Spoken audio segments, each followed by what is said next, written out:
பாருங்கள், சப்பாத்திக்கு வந்து நம்ம வந்து மாவை கொஞ்சம் லேசாக வெதுன்னு சுடு தண்ணி லேசாக கை வெதுமலை வச்சு காய்ச்சி ஊற்றி போட்டுட்டு நம்ம எண்ணெயே ஆயிலே இல்லாமல் சப்பாத்தி போடுறதுங்க.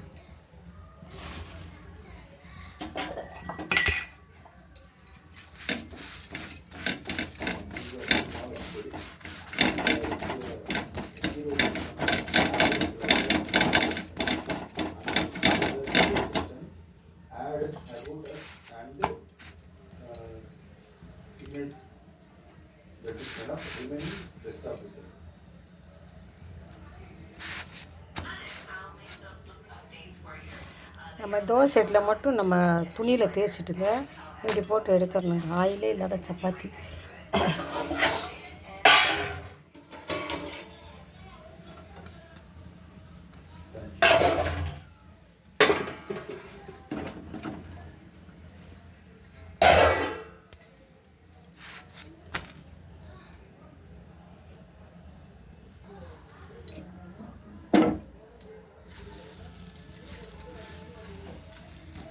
பாருங்க, நம்ம ஆயிலே இல்லாமல் சப்பாத்தி சுடுறோம்.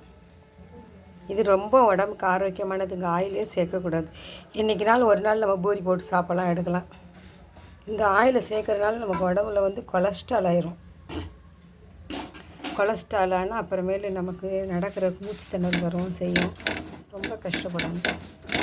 நம்ம ஒரு துணியை வச்சு இப்படி அமைக்க விட்டு அப்படி பவுல் மாதிரி இப்படி வருங்க. சீக்கிரம் நல்லா ஒன்று போல் வந்துட்டு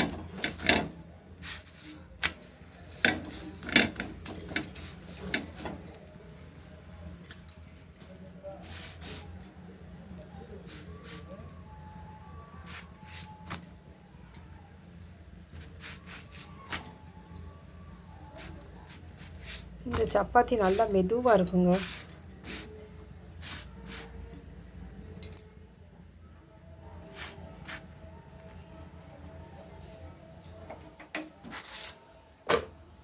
சாப்பிட்றதுக்கு சாப்பிட்டா நல்லா மெதுவாக இருக்குங்க. பட்டாணி குருமா வச்சுருக்கோம், அதை வச்சு சாப்பிடணும். சாப்பிட வாங்க.